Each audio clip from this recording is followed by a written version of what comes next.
नमस्कार दोस्तों।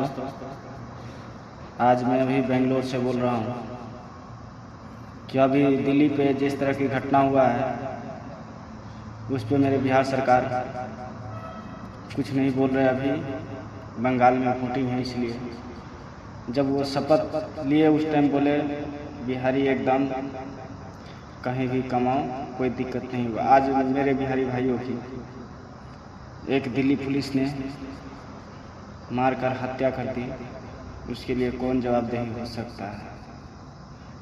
मेरे बिहार सरकार खाली वोट लेते समय बोलते हैं कि आज मैं बिहार में ये करूँगा वो करूँगा, कुछ नहीं करते हुए नजर आते हैं और बिहारी जगह जगह मारे जाते हैं।